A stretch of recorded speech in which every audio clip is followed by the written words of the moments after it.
I often get asked what dishes you have to try when you're here in Barcelona. One of the best things about eating in Spain is the culinary variety all over the country. So in this video, I'm gonna show you 5 different dishes that you have to try if you're here in Barcelona. Now you don't have to order all these 5 dishes at the same time. And realistically, it's not something we would do over here. But with my friends here at Lapat, right in the Born, we're gonna give you some ideas you can order all over the city. Now for these 5 different dishes, I wanna give you some different things that you can try while you're here. So we're gonna start off with 3 different starters, or tapas, if you will, 1 main course, a dessert, and 1 essential that I think you just have to get at every single restaurant. Bread with tomato, pan con tomate, or pan tomacat. Hola. Farem una de Bravas, la croqueta de pota blava, la escalivada, y la paella del senyoret. Sí, clar. Now I'm not going to count this as one of those dishes of the 5 is because you're going to be able to get this at every single restaurant. This is one of the most typical things that you'll find all around Barcelona, all around Catalonia, and realistically it's bread with tomato rubbed right on it. A lot of times you add some olive oil, maybe some garlic, and definitely some salt. The way you do it always gets a little tricky with the Catalans as well, so make sure you do it in the right order, which is if you're putting on that garlic, the tomato, olive oil, and then salt. But what you're gonna see is not too crazy or anything like that. It's basically what it comes from is this idea of this hard bread that they try to soften up by putting all the tomato on. So they're just rubbing that tomato straight on. And some of the restaurants that I absolutely love let you do it yourself. And around you'll usually find 2 different types of bread, pagés or coca. Today we got the coca.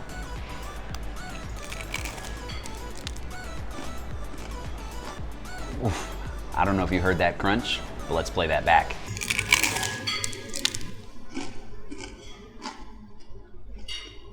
All right, now for our real first dish. This is a tapa you're gonna see everywhere, all around the country. It's la croqueta. And you're gonna find these not really regional to Barcelona, to Catalonia. What I'm gonna try to do is introduce the croqueta with a little bit more of a Catalan twist to it. One of my favorite dishes that you can find when you're around is the pollastre rostit, which is kind of like a roasted chicken, but it's done with raisins, with prunes, and it leaves an incredible sauce to just be sucked up with that bread at the end of a meal. If you can ever have that dish, it's awesome. These croquetas that we're gonna try today are going to be made with that pollastre on the inside. But not just any chicken, this is the pota blava. And the pota blava is a special variety. It's usually found more out towards El Prat, just the airport. You flew in to Barcelona, and it's known for its blue legs. It becomes a very, very good bird, less fat, and just really lean, really nice.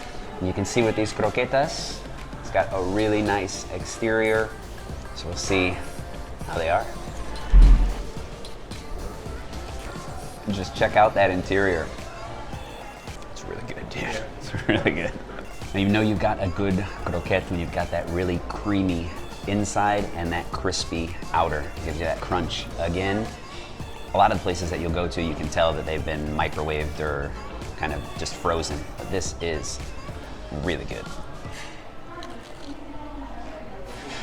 Now this next dish might be the most important one because this is what I use as my test dish at every single restaurant. This is a tapa you're gonna find all over the place, all over the country, and it's the patatas bravas. You might have seen some of my other videos where I've gone and I've tested out some of the best bravas around. These ones look really good. The idea with patatas bravas is something that really comes from Madrid. You think that a potato is a pretty cheap material, but then they usually throw some hot sauce on top. And in the past, you could feed a lot of people with the potatoes, but also with the hot sauce because it kind of keeps that appetite down. One of the big differences you're gonna find, Barcelona, Catalonia, those coastal regions, even down to Valencia, is you have 2 different sauces. So we've got a red tomato-based sauce, and then that white, that garlic mayonnaise, or that alioli we have. Can't see it right here, but it's under that red cover. Now, realistically, most Spanish people can't handle spicy food, so when I say spicy, don't think it's gonna be too much or anything at all. But like I said, this is the traditional kind of test plate that you want to do. If you don't like it, get out of the restaurant. So what you want to do is you want to get a little bit of mix of both of those sauces in there and then try it out.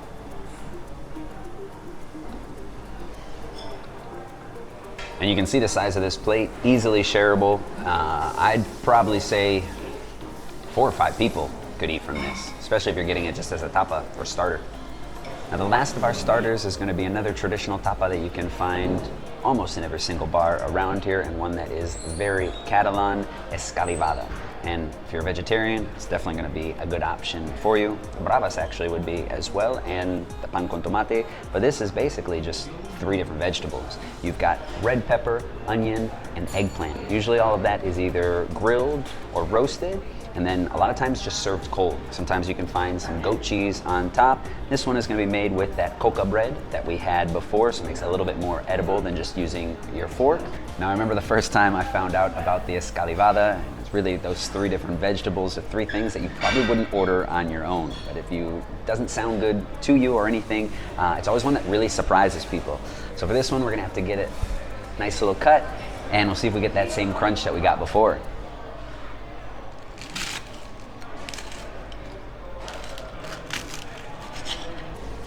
You can see all the different vegetables in there. It gives it all those good colors, a little green added as well.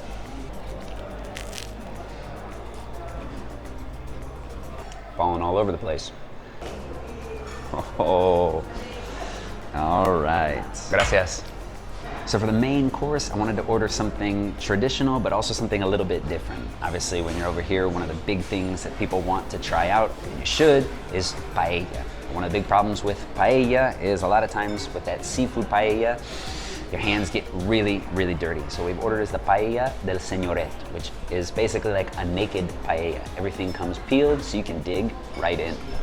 Now paella is traditionally more of a Valencian dish, and that's where it comes from. But that paella Valencia, that's gonna have more of that rabbit, chicken with the vegetables. The idea with seafood has become much more popular, and you can find it all over the place. And that's why one of the big benefits of getting the naked paella, that señoret, is that you don't have to peel all of those shells off of the shrimp and everything that comes with it. So you can really just dig right in. Now, one of the things that you'll notice is that this paella is not yellow. It's one of the things that you should definitely not be eating while you're over here. It's a sign of a good paella. And at Lapat, they're known for their rices. With that shrimp already peeled, you won't have any more of those blood red napkins all over the place. Just remember that on that menu, the price is priced per person for those paellas. So now we've finished up our main course. All that's left is dessert. See, la crema catalana. Normally I'm a cheesecake guy, but you guys can get that anywhere. And they actually do have it on a lot of different menus all throughout the city. They even have one here. But what we're gonna go with is the crema catalana. You've got to get it when you're here, and this one's a little bit different, so we're going to check it out. The easiest way to explain what a crema catalana is it's a creme brulee here in Barcelona. Now, most people probably aren't going to want me to have said that, but when you look at it, you see basically the same thing. The biggest difference is that instead of using that heavier cream that you do over with a creme brulee, you have more of that idea of just that milk in the crema catalana. This also has more, maybe some cinnamon and some lemon zest to it. This one's a little bit special because it's called an espuma of crema catalana. So it's not the traditional crema catalana that you'll see. And there's also some almonds added in. I'm not gonna lie, this thing looks really, really good. Normally it's a little bit smaller, but over here, I'd say probably for 2, maybe 3 people. And one of the best things is breaking off that caramelized top shell on it, and hearing that snap.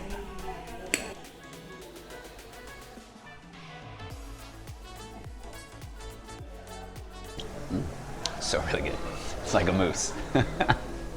This one's a little bit lighter than almost any that I've ever tried, and the almonds are a really nice touch. I'm gonna have to get those with everyone that I order from now on. Those are just 5 different dishes you can try out while you're here in Barcelona. And remember, with every video that I have, in the description below, you can find my link of recommendations to some of the best restaurants that I think you need to get over to while you're here. You just watched a video about some traditional Catalan foods that you can try while you're here in Barcelona. But the worst thing that could happen is that you end up in a tourist trap. So that doesn't happen to you, watch this video next and you'll know all the red flags.